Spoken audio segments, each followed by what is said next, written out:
মা বিপত্তারিণীর নাম করে আজকের দিনটা শুরু করলাম।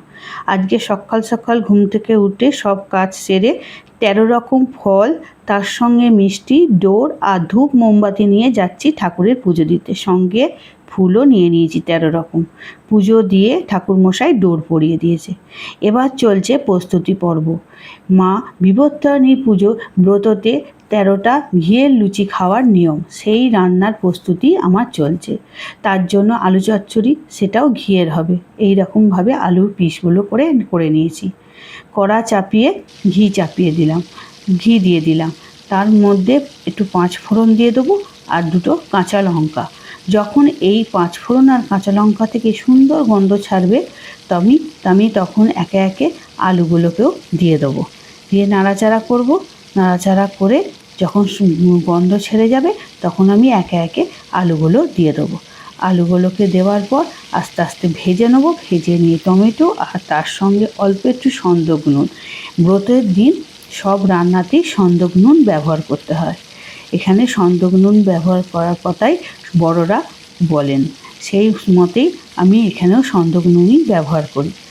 নেড়ে চেড়ে আমি একটু টমেটো দিয়ে দিলাম আর তার সঙ্গে সামান্য পরিমাণে যতটা লাগবে পরিমাণ মতন সন্দক লবণ দিয়ে নাড়াচাড়া করে জল ঢেলে দিলাম। এবার চলুন ময়দা মাখি। ময়দাটা নিয়ে নিয়েছি, তার সঙ্গে পরিমাণ মতন ঘি আর সন্দক লবণ নিয়ে দিলাম ময়ানের জন্য। ভালো করে ময়ানটা দিয়ে নিয়ে পরিমাণ মতন জল দিয়ে একটা সব ডো বানিয়ে নিলাম। এই সব ডোটা থেকে 13টা লেচি কেটে নেব লুচির জন্য। লুচির জন্য 13টা লেচি করে নিয়েছি। এবার চলছে আমার লুচি ভাজার পর্ব। তার জন্য গ্যাস জেলে কড়া চাপিয়ে দিয়েছি, কড়ার মধ্যে ঘি দিয়ে দিয়েছি। ঘিটা গরম হয়ে গেলে লুচিগুলোকে বেলবো একে একে।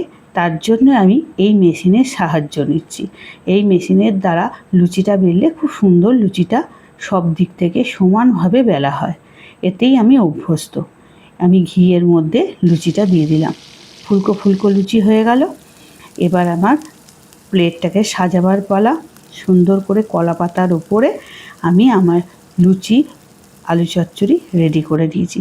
আমার ঘরকন্নার কাজ যদি আপনাদের ভালো লাগে, তাহলে একটা লাইক আর সাবস্ক্রাইব চাই।